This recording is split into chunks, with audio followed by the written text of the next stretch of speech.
I've got 15 minutes to test drive the 2027 Chevrolet Bolt, and you're coming with me. Let's go. And we have truly Canadian conditions out here today.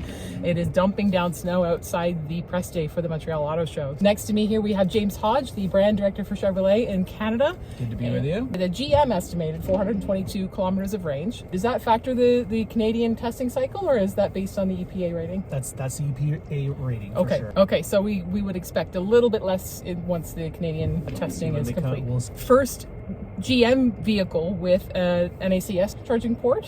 For Chevrolet, I think. For Chevrolet. Cadillac Optic offered it as well. Compared to the old Bolt, the new one offers 2.5 times faster charging. That's with a level 1, so DC fast charging at 150 kilowatts. Okay. And still priced under 40,000, just barely for MSRP. Affordability is on all Canadians' minds right now. So to augment our lineup with a more affordable EV, we think it's going to do really great things for the Chevrolet lineup. One of the things I recall being commented on in the previous Bolt was the interior was polarizing, let's say. This one looks quite classy and very classic in comparison. With a newer vehicle, people are looking for more technology embedded in their car, and that's what we've done.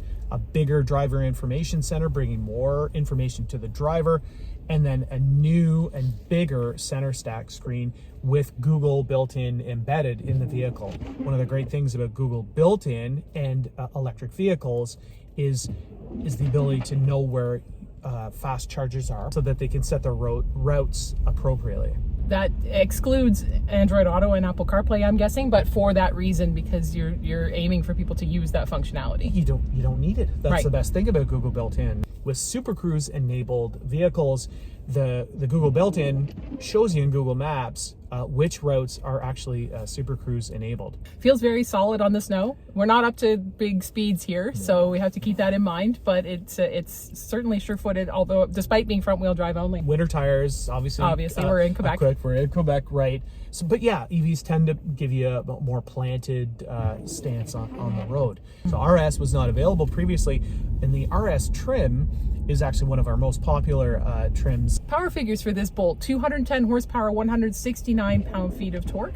For under $40,000 MSRP, you're not looking for a supercar, right? But that should be plenty of power to help people get around, even in conditions like we're driving in today. Okay, our test drive is coming to an end. Thank you so very much for your insight and your time. And it was a quick run around the block, but enough to get a good feel for the fact that this is definitely going to hit as a affordable entry-level EV. They should be arriving in dealers here within weeks, so we're excited to have Bolt come back to Canada.